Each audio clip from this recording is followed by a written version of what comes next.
Welcome to Washington Legal Foundation and TechFreedom's Tech in the Courts program. My name is Glenn Lammi. I am Executive Director and Vice President of Legal Studies for Washington Legal Foundation. For those of you not familiar with the foundation, we are in our 47th year of free enterprise advocacy and education through a number of different methods, filing amicus briefs in courts, regulatory comments, publications, programs like this. And we have a blog as well. So if you want to learn more about us, check out WLF.org. TechFreedom is a nonprofit, nonpartisan technology think tank launched in 2011. The organization seeks to advance public policy that makes experimentation, entrepreneurship, and investment possible, and thus unleashes the ultimate human resource, human ingenuity. This is the fifth in our series that we've been doing this year, and we really appreciate the partnership with our friends at TechFreedom. So with increasing frequency over the past 5 years, the Federal Trade Commission and the Antitrust Division of the Justice Department have brought tech to the courts on grounds that they have violated federal antitrust laws. Our program will directly address 5 such cases, one of which has reached the remedy stage in the trial court. Our panelists will also discuss how these cases and other FTC and DOJ activity in the courts reflect broader trends in antitrust analysis, as well as the incoming Trump administration's potential impact on these cases and trends. Let me first introduce our speakers, and then we will turn to some questions. Bilal Syed is Senior Competition Counsel with TechFreedom. He was most recently the Director of the Office of Policy Planning at the Federal Trade Commission. He has also taught antitrust law as an adjunct professor at the Antonin Scalia School of Law at George Mason University, while additionally serves as counsel to Cadwalader, Wickersham, and Taft in the firm's Washington, D.C. office. Taylor Owings is a partner in the New York office of Wilson Sonsini, Goodrich, and Rosati. Prior to joining the firm, Taylor served in DOJ's Antitrust Division from 2018 to 2021, first as counsel to the Assistant Attorney General and then as Chief of Staff. Earlier in her career, she clerked for D.C. Circuit Judge Douglas H. Ginsburg and for Judge Richard Leon of the U.S. District Court for the District of Columbia. Joining us also is Liad Wagman, who's Dean of the Lally School of Management at Rensselaer Polytechnic Institute. He's also a professor of economics there and also serves as an academic affiliate at the International Center for Law and Economics. Previously, he was Dean, Professor of Economics, and the John and May Calamos Dean Endowed Chair at the Stewart School of Business at Illinois Institute of Technology. He also has several other affiliations that are available on our website if you'd like to look at them, but didn't want to take up too much time in the introductions. He was previously Senior Economic and Technology Advisor of the FTC's Office of Policy Planning. So this program is being recorded, and if you have any questions, you can use the Q&A function in the Zoom webinar toolbar. We're going to take questions at the end, unless I see a question that fits in well with the questions that I have for our speakers as we go. So there are 2 cases that DOJ has brought against Google, one involving search and the other on search advertising monopolization. The court ruled for DOJ this past summer in the search case. Bilal, can you catch everyone up on where these cases stand and whether you think the incoming DOJ leadership will stay the course? Sure. Thanks, Glenn, and I'm happy to be here with my I'll say former colleagues. So let me just set the stage on both of the 2 Google cases. In the first case, US v. Google, with respect to search, Judge Mehta, following the burden shifting and sort of balancing framework of Microsoft, found that exclusive distribution agreements, or what he characterized as exclusive distribution agreements, contributed to Google's maintenance of its monopoly in the market for general search engines and general search text advertising, and therefore violated Section 2.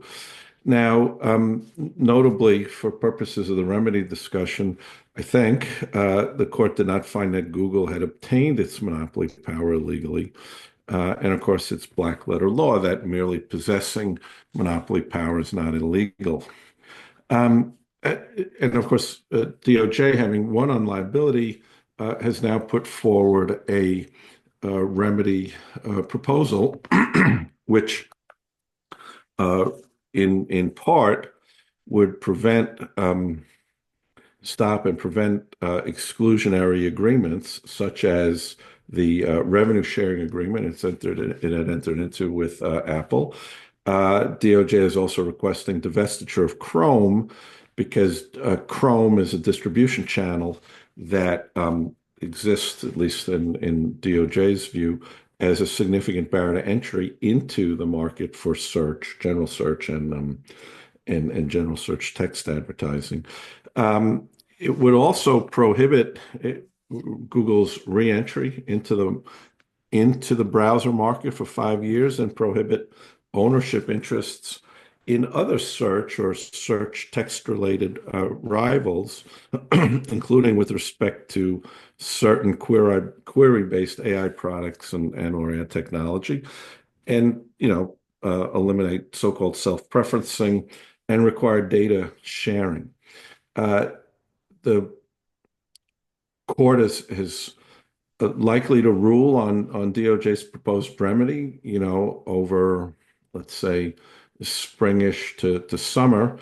And I have a few comments on it before first, I think DOJ, the Trump administration, will absolutely continue this case. First, it was started in the Trump administration. It is, it's a serious case. While there are, I think, easy to have some disagreements with how Judge Mehta resolved that case. It's a serious opinion that applies the Microsoft framework, which itself raises some issues. But there's no basis for DOJ not proceeding with this case. It will likely go to appeal at some point, and it'll probably last a good few years in the Trump administration.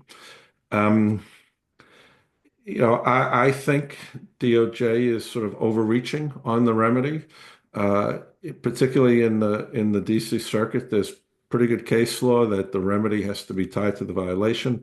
The district court found, only that these sort of what they called exclusive agreements were what maintained the monopoly. DOJ's preferred remedy seems to go well beyond the findings of the court. With respect to its remedy. This is sort of what happened in the Microsoft case, 20 some years ago. In the district court, the judge proposed the breakup of Microsoft. When it went to the appellate court, the DC Circuit pushed back on the scope of the remedy, and DOJ in the Bush administration eventually settled that case, without requesting any kind of breakup. I think that's probably the framework that develops here.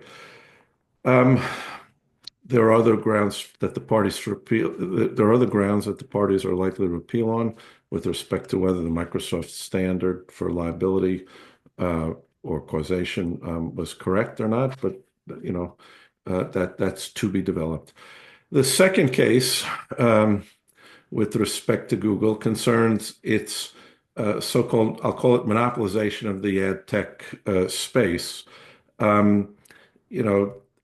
This is a case, at least the investigation was initiated in the Trump administration, and the Biden administration filed it and litigated it. Again, I expect this case to continue. I mean, it's a serious case, even if you're think the government may be on the wrong side here.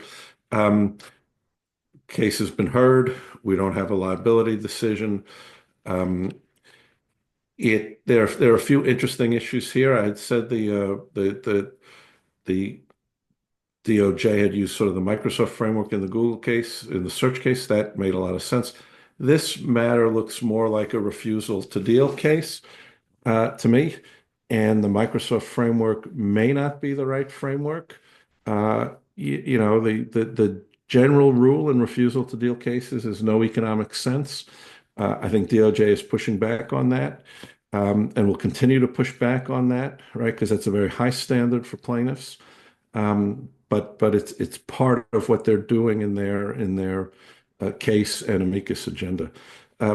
So let me stop there and turn it back to you, Glenn. Thank you, Bilal. Liad, it's a real pleasure having you on the program. Do you have any thoughts you'd like to add on the two Google cases? Thank you very much, Glenn. Just say real quick, these are my thoughts and don't represent any other organization with which I am affiliated or have been affiliated. As far as the remedies that Bilal has mentioned, including some other ones that are being contemplated from the economic lens, I see a lot of potential complexities. Just to name a few, prohibiting the exclusionary contracts can very quickly backfire on smaller providers that rely on these fees to survive, and as a result, can backfire on their customers.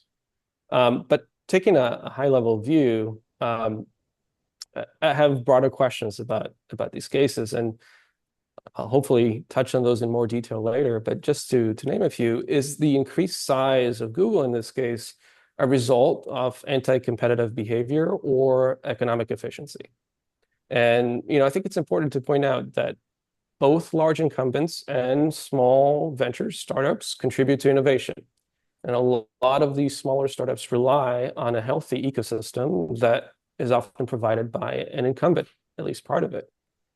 And so any policies in this space need to consider how the potential interventions will affect the incentives and the capabilities of firms of different sizes. So, to give a quick example, we've seen results of GDPR that have been significantly harmful to smaller startups, GDPR being the General Data Protection Regulation in the European Union. And we don't want to fall into similar traps with antitrust action in the US. So, some other questions that come to mind on these is whether suitable buyers can be found, for example, for Chrome or another asset, maybe the Android ecosystem, operating system, that can successfully maintain that ecosystem that surrounds the product in a way that doesn't harm innovation or consumers. And prohibiting exclusionary contracts not only may backfire on some smaller search engine providers, but there is a deeper issue here of consumer biases. And it's not clear that even if the default options change or there is a default screen, default choices, consumers may resort to those same biases, which may lead them to choose the same product they used before. And so authorities like the DOJ, like the FTC, face the challenge of deciding whether they accept these consumer biases as part of consumer preferences or consider implementing measures that might mitigate their impact, especially when those biases can lead to sort of perceived anti-competitive practices or actual anti-competitive practices. And any such measures that the DOJ or FTC may choose to take to address these biases can have their own unintended consequences. And so I think the bigger picture to me is that these cases often place antitrust and consumer protection on a collision course. For example, a platform that sets rules that, say, pretend to enhance privacy or data security can at the same time harm competition, entry, and innovation, and advantage the platform that those very rules were set by in the first place. And so, this leads to some other concerns about the two Google cases and the complexities they entail, and they pertain to really privacy and data security, for instance, with mandated data sharing. I also saw an element in the proposed remedies of mandated non-data sharing. For instance, with respect to Google not collecting data for the purpose of training generative AI models. And so there is the question there of, are we harming innovation? Are we harming the broader AI ecosystem and its advancement and the numerous innovations that stand to follow?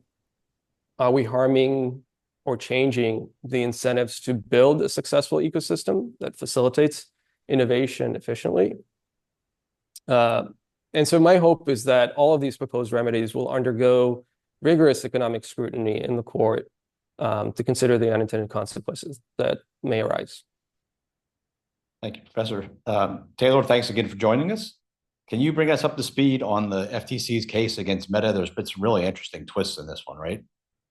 Yeah, absolutely. Thanks so much, Glenn. And it's a pleasure to be with everyone today. I will echo Liad's caution, which is I'm here expressing my own opinions. I'm not here representing any clients or the opinions of my firm, but very happy to dig into these really interesting cases with my former colleagues here. So yeah, Meta, the Meta case has had some action recently after there being quite a bit of downtime in the case. So we recently got an opinion on summary judgment from Judge Boasberg.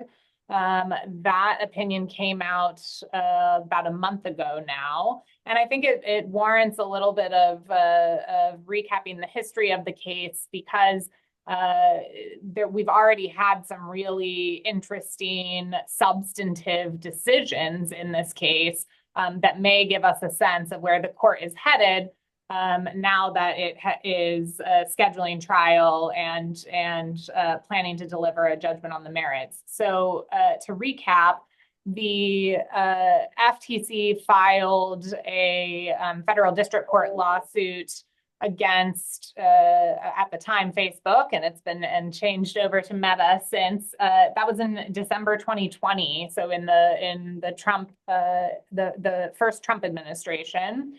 The original complaint was with a wide variety of states as co-plaintiffs. And Judge Boasberg came in June or the following June, so about 6 months later, and dismissed the complaint both as to the FTC and as to the states. The FTC was given leave to amend and add some details around the market definition and the monopoly power allegations, which subsequently survived motion to dismiss. But the states were tossed out on functionally latches, that they were too late to file this lawsuit.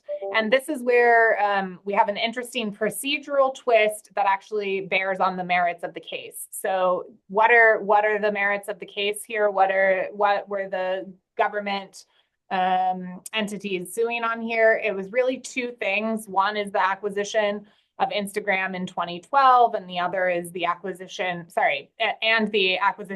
WhatsApp in 2014. And then separately, there were a host of other conduct allegations that really had to do with the conditions on which Facebook was allowing developers to participate in what was at the time a popular Facebook platform. So a platform for developers to add apps onto the Facebook website, or to have their websites, their independent websites, link back to and integrate with Facebook.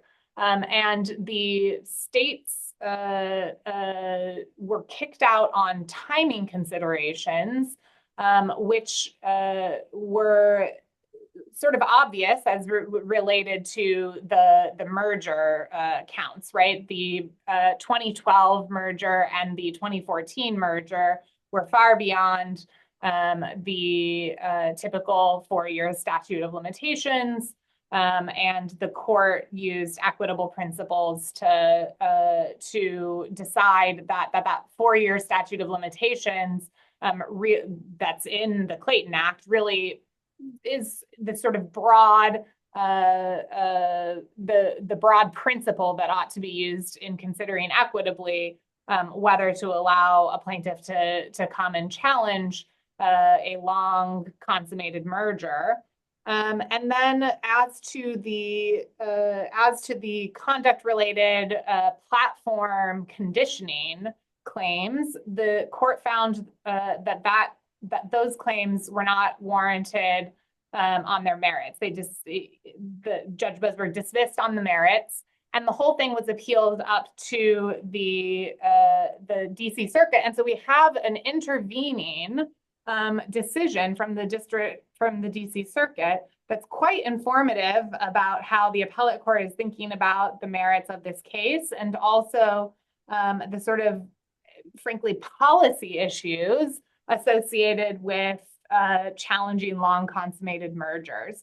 So the DC Circuit affirms that the states can't bring that they're time barred from bringing a challenge to the mergers, and it affirms on kicking out the API platform claims on the merits. So when it gets back down to, so the states are out, that's settled. The FTC is going forward on its amended complaint that fixed some of those issues with the pleadings. And then they get to the summary judgment stage. And after 2 years of discovery, again, we're now looking at the FTC's claims around the 2 acquisitions and the API related claims. And the opinion comes out last month, essentially dismissing or deciding a summary judgment for the defendants on the API claims, much like was previewed in the DC Circuit opinion that was specifically as to the states, and saying it's too close to call on the merger-related claims. We got to let this go to trial.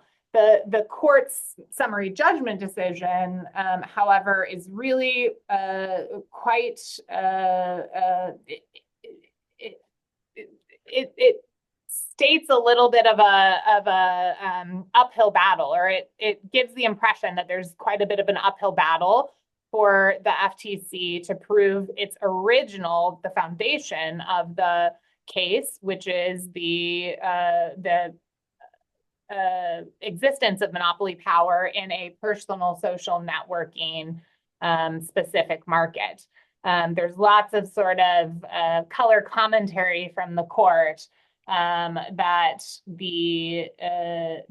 they'll face an uphill battle, that it's far from a slam dunk that the FTC is going to be able to make out the required prima facie case for this market when they get to trial. Nevertheless, Judge Boasberg says there's enough to go forward now. You can't reach judgment only on the facts so far put in, taken in the light most clearly favorable to the FTC. So we're going to trial. That's set for April, probably April to June, based on a scheduling conference that happened yesterday. It is looking like it will be a couple-month-long trial. And then we will be back in a situation where the judgment will almost certainly be appealed either way to the DC Circuit, which has some familiarity with these facts. So much like the Google search case, this was initiated at the FTC during the first Trump administration. So how is that going to factor into how they approach the case as it goes to trial in April? I imagine that a lot of the same personnel will be involved in it, but the leadership of the commission will obviously change. How do you think that might approach how might that alter their approach or not alter their approach to the case as it goes to trial? Yeah, it's a great question. I think we're all taking cues sort of day by day, what the specific leadership priorities are going to be at the FTC and DOJ. Obviously, we have an announced nominee to lead the antitrust division at DOJ, and Gail Slater. We don't yet have an announced chair of the FTC. And so as a result, it's a little bit of folly, I think, to try to anticipate what the priorities are going to be for the new chair. But I do think we can take a clue from the announcement we saw on Twitter from President Trump nominating Gail Slater to the DOJ. He certainly stated a clear message that he wanted to take credit for the tech cases that were launched in Trump 1, and this Facebook case is one of them. So I think it is very wise to bet on this case will continue unabated. It will continue full steam ahead. I would think it would be a sort of job qualification of whoever is going to lead the FTC that they would support this case and keep it moving along the same track that Trump 1 sort of launched it.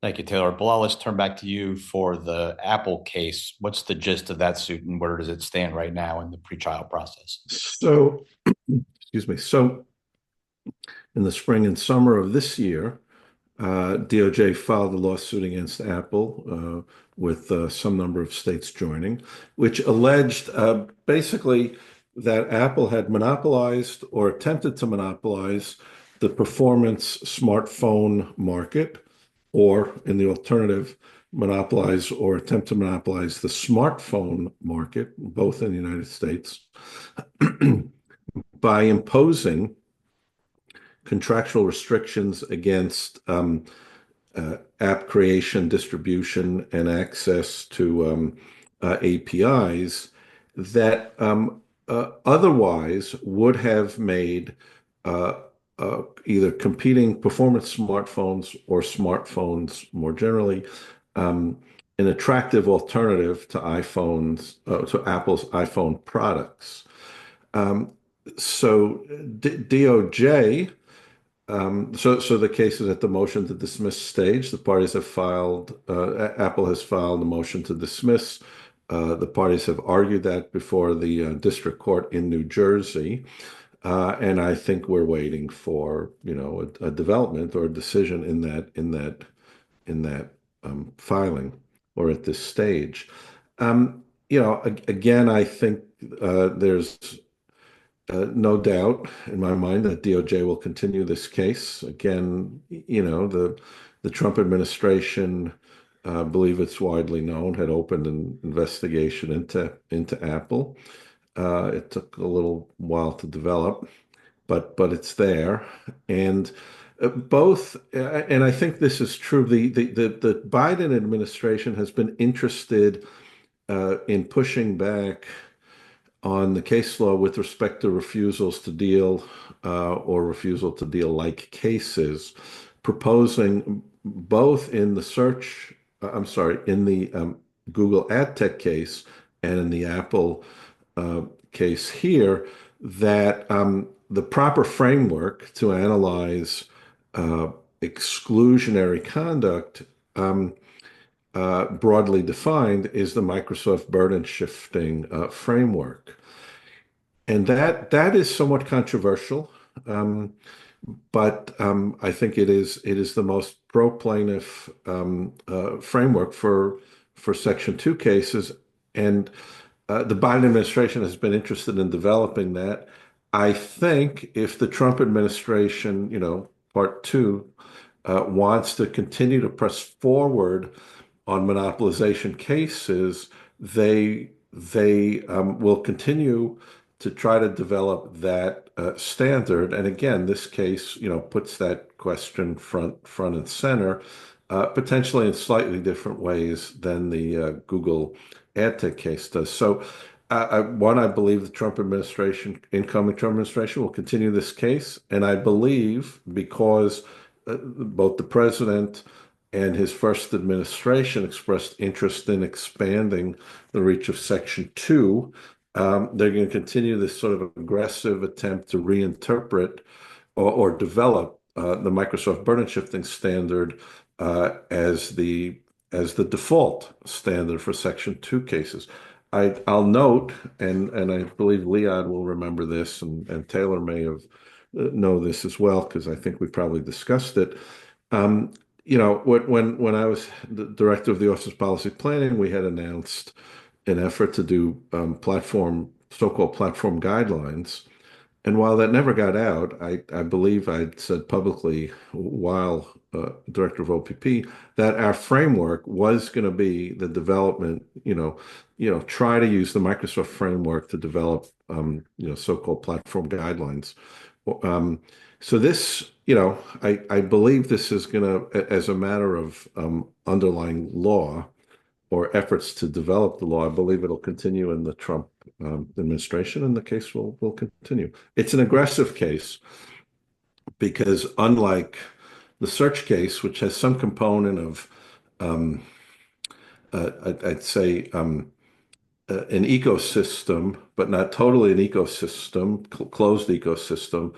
Apple has largely designed its iPhone within a closed ecosystem, and application of the law to these different facts, you may end up with different results. So interesting case, and on the merits, it's a difficult case, but I believe they're going to continue it because they want to develop the law.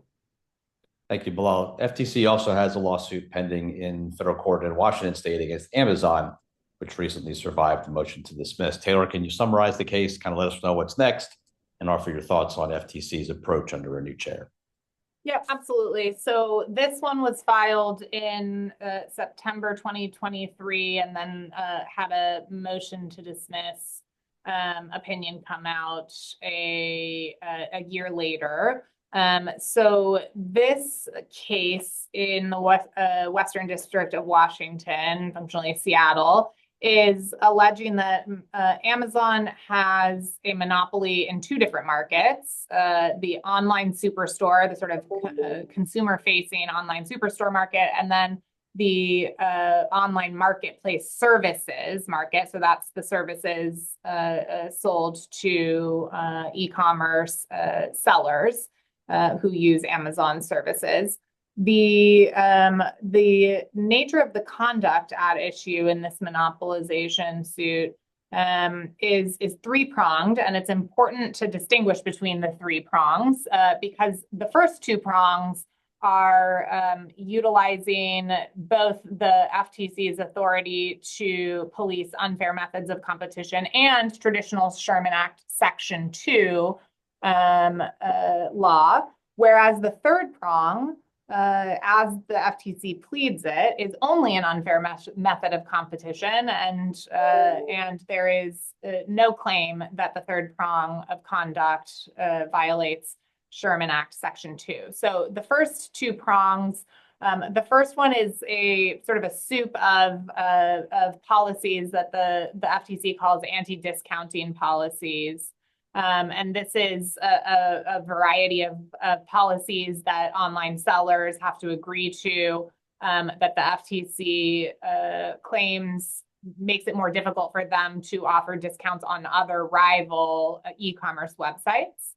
The second prong is conditioning Prime eligibility for sellers on their willingness to use fulfillment by Amazon services. So this is a typical tie-in claim where the tied products are the Prime fast shipping,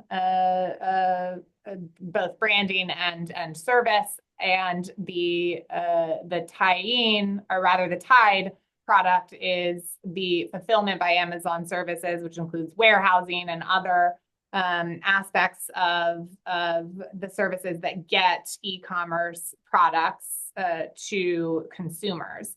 The third prong is something called Project Nessie, which there's no dispute that Amazon is no longer using, but in the past, there are allegations around Project Nessie, which is essentially a data tracking system whereby Amazon would raise its prices and track whether rival websites would follow those price raises or would undercut Amazon's prices. So this sort of, I think in the FTC's words, surveillance program was an unfair method of competition, according to the FTC, because it was designed to create a situation where prices were moving in parallel and competitors were no longer competing against each other. The motion to dismiss was really interesting in this case because I think there were two pretty meritorious questions at the motion to dismiss phase, which were, has the FTC stated a claim at all when it claims Prime and fulfillment by Amazon services are two distinct products where where you can really force a marketplace participant into using unwanted fulfillment by Amazon services without that being sort of integrated and requiring the services offered there in order to achieve the consumer benefits of Amazon Prime. So there was a question whether what the FTC was articulating there was even a harm to competition at all, or just a mode of competing and a mode of offering an integrated service to e-commerce sellers. And then there was a separate question, which is, how is the court going to treat this standalone unfair methods of competition claim, where there is no precedent for the unfair method of competition really looking like this conduct that would track prices, that would allegedly cause prices to go up, not through any sort of agreement or collusion, but simply by using a sort of technological, data-centric mechanic that looks a lot like what sort of brick and mortar stores have been doing for centuries, and looks a lot like normal competition to those of us who have spent a long time in the antitrust field. The court essentially, I would say, kicked the can. It didn't want to engage in dismissing any of these claims at motion to dismiss. It indicated that it was viewing Amazon's arguments that Prime and fulfillment by Amazon being linked together.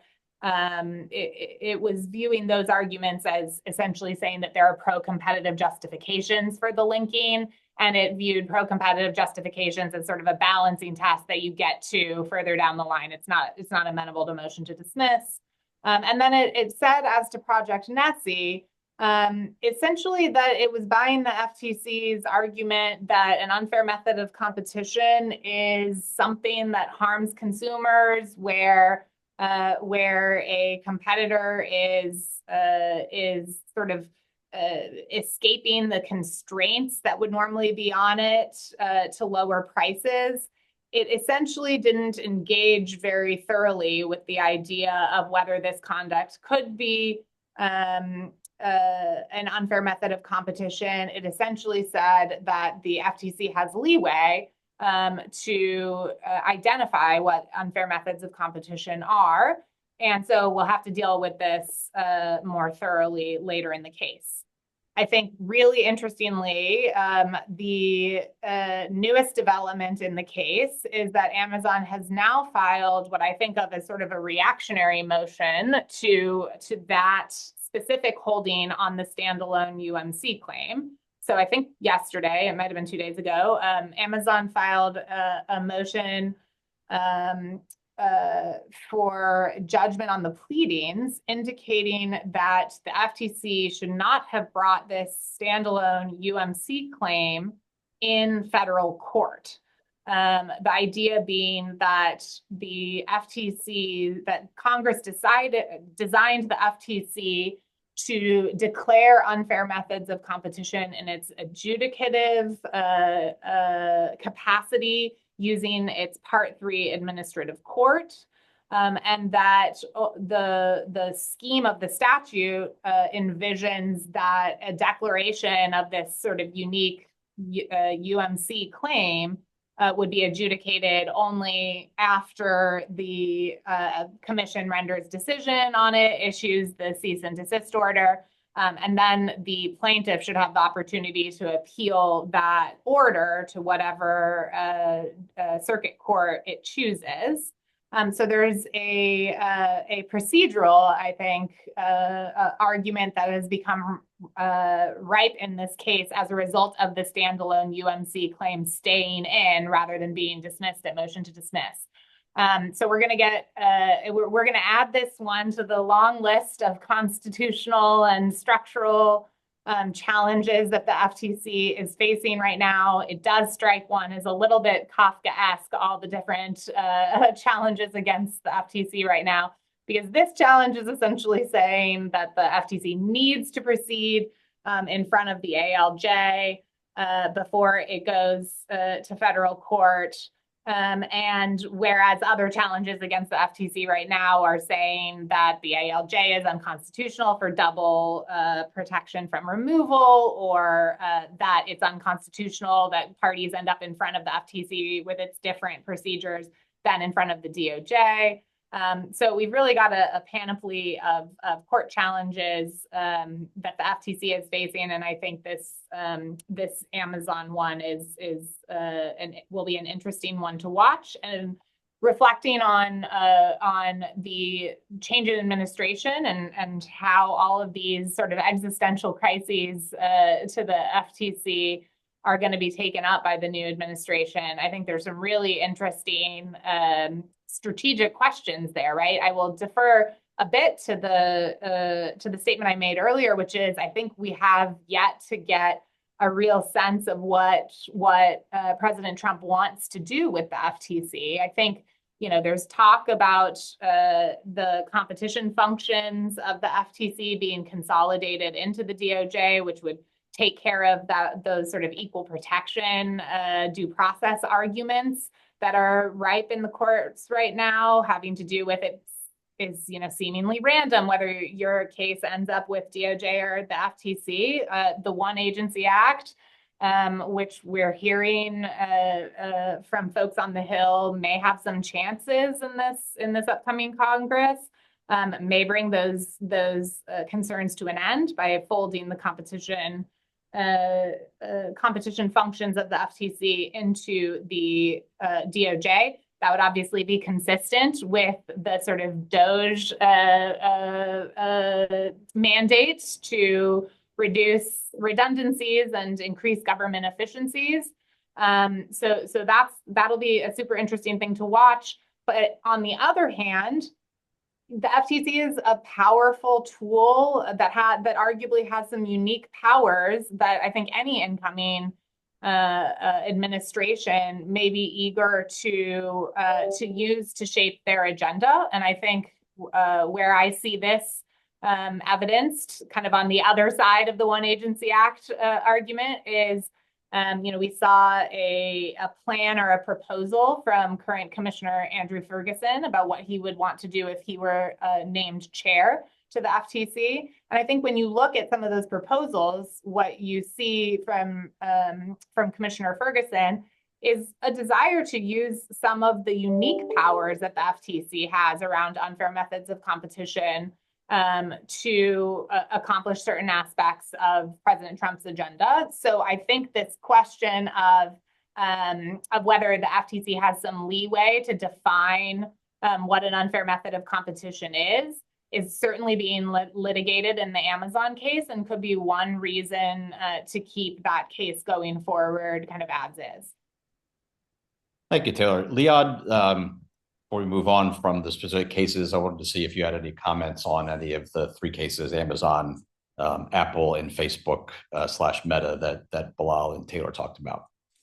Thank you. I think these cases are all fascinating from an economic perspective. And if we think of these platforms as multi-sided, with the platform provider setting many of the rules, and then the platform sides, including consumers, advertisers, sellers, suppliers participating, then it's clear that each stakeholder here wants more control, more access, or more advantageous conditions to enhance their own profitability. And the combined profitability of the ecosystem depends on the various inputs from the stakeholders. And successful ecosystems obviously depend on resource investments from the various sides and sufficiently high returns on those investments. And this balance can evolve over time as technology evolves, methods change or scale or become more efficient. And unfortunately or fortunately, depending on who you ask or who gets job security from this, this is where the rules and the economics can get murky, because it's often context dependent and very industry specific and market specific and platform specific. which ultimately leads to the legal proceedings, these cases like we're seeing, where the stakeholders aim to rebalance their positions. And these proceedings can lead to ecosystem adjustments like fee reductions, like loosening of rules, etc. So with regards to some of the specific cases, especially those that pertain to acquisitions like Meta's, I think it's relevant to bring in the FTC 6B study on non-reportable transactions under HSR, that study the various transactions by GAFAM, the 5 firms, Google or Alphabet, Apple, Facebook or Meta, Amazon, Microsoft, in the past decade, on which Bilal and I worked. And that report finds that GAFAM collectively acquired 400 companies in the US for over $1 million between 2010 and the end of 2019. And of those, 86 transactions were over $50 million. The rest, 314, were between 1 million and 50 million. So just for comparison purposes, the NVCA reports that there were 3,600 US venture capital exits with disclosed values, and about 9,600 without or with disclosed values during the same 10-year time frame. And while one may argue that high-profile acquisitions, which, by the way, tend to be business-to-consumer acquisitions like Instagram and WhatsApp, can raise some questions, it's important to understand the broader market context here. And there were numerous acquisitions happening during the same time frame. And many of these acquisitions, regardless of the acquirer, tend to involve companies that may not fully succeed, did not fully succeed, or failed to commercialize or widely commercialize their products. And so these deals tend to move talent, recirculate talent and capital into new projects and innovations that may succeed. And innovation, as a general matter, often requires experimentation. In fact, the majority of these startups fail or don't manage to fully scale their products. And so acquisitions are a natural part of this, again, for lack of a better word, ecosystem.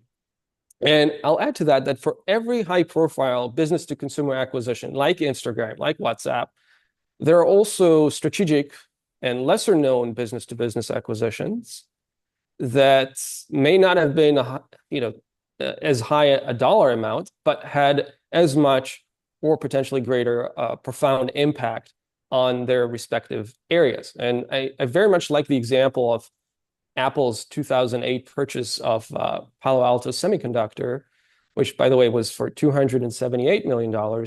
And this acquisition enabled Apple to develop its own superior chips, which we see today in terms of what they did to Intel's former near monopoly on CPUs. So overall, all of this is to say that acquisitions aren't just about eliminating competition. They can also serve as these catalysts for wider commercialization, innovation, and changing the current market landscape. Now, this FTC study that Bilal and I worked on was great, but I don't think it provided a complete picture. And so in some follow-up work that was published recently in a number of papers, and maybe we can make those papers available afterwards along with a webinar link, I worked on some of these with Professor Ginger Ji-Jin from University of Maryland and Professor Mario Lucchesi from Boston University. And we extended the FTC study. We looked at the scope of GAFAM acquisitions. We found that the 5 firms at GAFAM represented less than 1.5% of the about 42,000 tech acquisitions in the ICT sector, information and communication technologies, during that decade. And other acquirers, including private equity firms, matched or exceeded GAFAM in yearly acquisition volume since about 2018. We found that the competitive landscape is shifting, and tech M&A activity is broadly distributed across sectors, not just concentrated in a few firms or a few industries or sectors like the information sector. And competition within the 5 GAFAM firms is increasing, as well as competition between the GAFAM firms and other major technology acquirers. And there were interesting other effects that we found. Some of them, I would call associations rather than a causal relationship. We found that acquisitions by GAFAM often lead to more new competitors entering the very same technology verticals through mergers and acquisitions, and that they have positive effect on venture or startup entry and investments in those startups in the business area of the acquired target. And business area being defined using some innovative technological methods to find similar businesses to the target business. And on top of that, GAFAM acquisitions do not necessarily stand out in terms of having a different effect from other acquirers, whether positive or negative. It's a very similar effect. And we find the effect is positive on further entry and investment, which I assume are desirable things.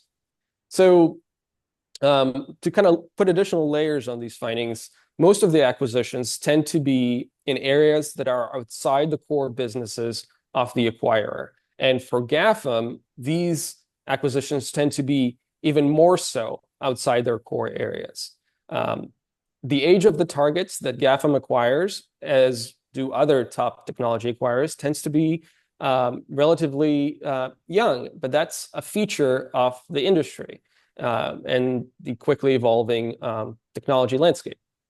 And from the FTC study, we know that the acquisition prices tend to be small. And these patterns overall really contradict the assumptions of killer acquisitions or kill zones. I mean, we just don't see those patterns in the data. And in fact, the drivers that we see for the acquisitions are that firms that engage in them tend to have more competition in their core businesses. And so they use acquisitions as a strategy for differentiation, for getting out of this Schumpeterian dynamics where healthy competition is really starting to eat up their core business markets. So in some sense, these acquisitions are a symptom of some form of healthy competition. And so broader implications, high level, this challenges some of these common notions and assumptions in antitrust that acquisitions are bad. Big technology incumbents acquiring smaller players is bad. And there's really a nuanced role of these acquisitions in fostering competition, fostering innovation, and supporting a healthy ecosystem. I'll stop here. Thanks, Liad. Bilal, do you have any thoughts on Professor Wagman's ongoing research? Well, I have lots of thoughts, right? As Liad Brief mentioned, thoughts.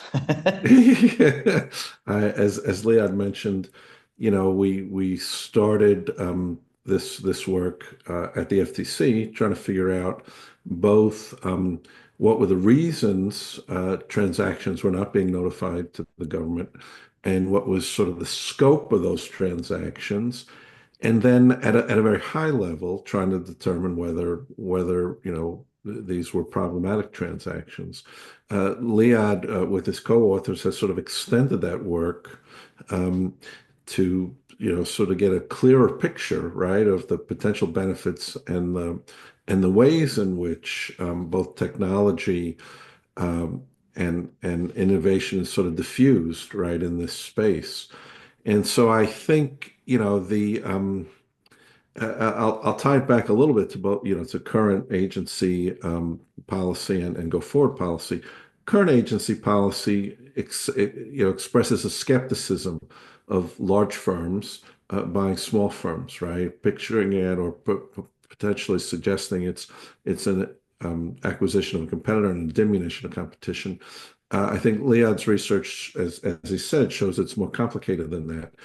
And I think this is sort of the foundation of this, at least a little bit of this little tech agenda that some of the folks around the president-elect are suggesting, which is that the current administration has sort of hampered innovation and diffusion of technology, and that the new administration, while skeptical of large firms and I think continuing to enforce Section 2 aggressively, is going to be more open-minded to how innovative firms enter markets and how their technology and intellectual property is diffused including especially through acquisition by large firms, right? I mean, it's sort of a model of the similar model to the pharmaceutical industry. Small firms may create new products, but are not able to, distribute them.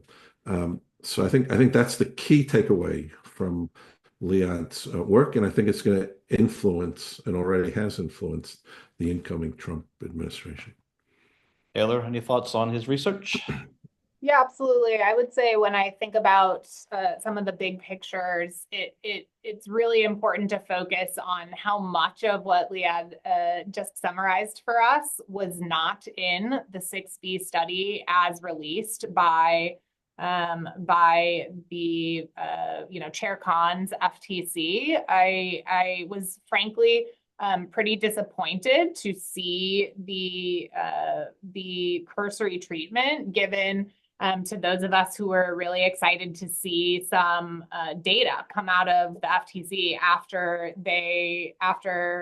Bilal and Liad and others at the FTC launched the GAFM acquisition study, right? I think there was this hypothesis out there that perhaps the threshold for HSR filings was causing us to miss anti-competitive killer transactions or killer acquisitions of relatively small deal values. And I think it's fair to say that the FTC's report found no evidence of that, right? It didn't put forward any evidence of that, but it really didn't say so clearly, and it didn't provide some of these really important insights that Liad's work has come behind and provided. And I think for me, one of the things I'm really excited about in the change of administration is that the FTC put a bunch of 6B studies sort of into the water, if you will. They launched a bunch of studies, and I think it'll be a really important initiative of the next administration, the next chair of the FTC, to provide a balanced report coming out of the findings from those 6B studies. And if we find that there isn't the harm to competition that may have been suspected, it's really important to state that clearly, because as we all know, regulatory overreach, chilling of business conduct that the business leaders think are in the best interest of the company and the shareholders, that has its own anti-competitive effects. And so when you're not being full-throated about the findings of your 6B studies, it creates the possibility that the public walks away with the sense that there's no cost to going after certain of these pieces of conduct or certain of these industries, when there very clearly is, as Bilal nicely summarized with talking about the incentives for startups to exit via acquisition by GAFM. If we're not missing any competitive acquisitions, then we ought to let those happen, because they provide incentives for innovators to create startups and exit by acquisition. And that's really the innovation competition that I think we can all agree is what the antitrust laws are supposed to protect. Leah, one more question for you. In terms of the research agenda, the economic research agenda that the FTC should have with the incoming leadership, what would you suggest that they focus on in terms of their agenda in that area?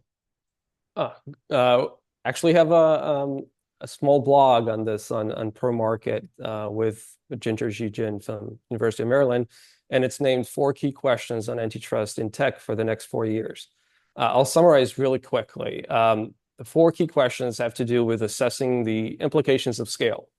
Technological advancements have led to significant economies of scale and scope, and they enable firms to expand across verticals. And is that increased size a result of anti-competitive behavior or economic efficiency? And traditional indicators like firm size may not accurately reflect competitive or ecosystem dynamics. Second aspect is on balancing competition and innovation. And there's a complex relationship between the two, and increased competition doesn't always lead to more innovation. That's something that's important to keep in mind. And both large incumbents and small startups contribute to innovation. And so antitrust policies need to consider how interventions affect the incentives and the capabilities of different size firms to innovate. Another aspect is to really clarify the role and the treatment of behavioral biases for consumers in antitrust, because those biases exist. We know they exist. For example, the default choices, consumers tend to go with the default choices, or they have inattention for privacy notices, which firms might exploit to gain a competitive advantage. And antitrust authorities face this challenge to decide, as I mentioned before, whether to just accept these biases or to put measures in place that mitigate their effect, especially when these biases can lead to presumed anti-competitive practices. And this seems to me like a key area where consumer protection and antitrust intersect. And then finally, it's to clarify the consumer welfare standard, because over the last several years, that has become something murky. There's ambiguity, for instance, in defining what counts as consumers within the consumer welfare standard, especially in the ways that the outgoing administration has treated it. And this has a particular effect and importance in these multi-sided markets that involve various stakeholders.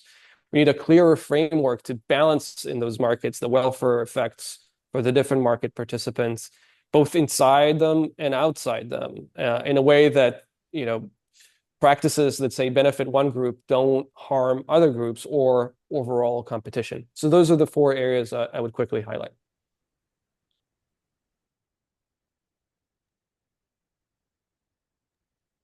We can't hear you, Glenn. Sorry, we'll offer Bilal and Taylor opportunity to offer some final comments, if you would.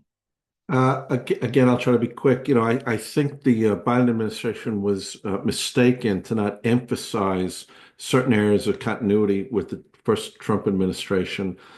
And I think in certain areas, and that's true with respect to trying to develop the law and thinking about acquisition activity, the Trump administration would be wise to emphasize continuity with its own, first term. Usually you don't have this kind of split. I'd like to see whether it's Gail or the leader of the chair of the FTC basically say, look, we had a strong program in the first administration. It was sensible, it was economically rational, and we're going to continue it. That I think would be a significant development. Taylor?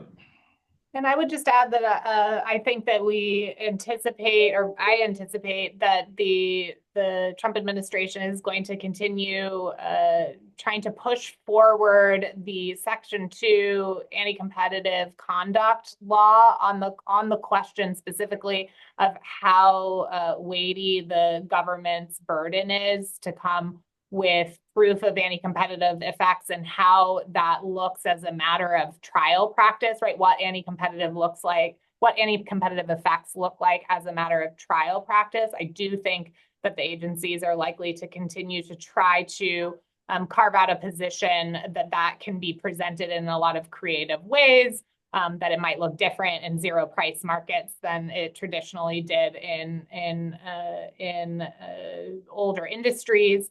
But what I do expect is that there will be a real push to define more clearly the conduct that companies can behave in, and that hopefully something like the UMC policy statement that essentially says we know it when we'll see it, that sort of move will be significantly rolled back, and there will be an attempt to give companies much clearer guardrails about what conduct is permissible and impermissible. Well, thank you all for joining us today. Really appreciate the insights that you've given and the information. Hopefully everyone who's joined us see that this was an hour well spent.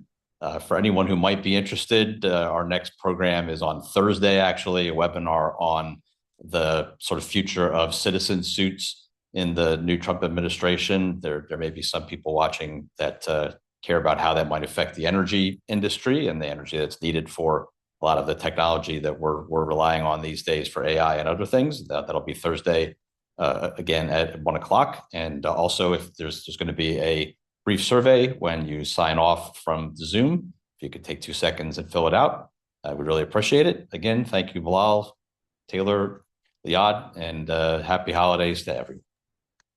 Hey, thank you. Thank you very much. Happy Everyone. holidays.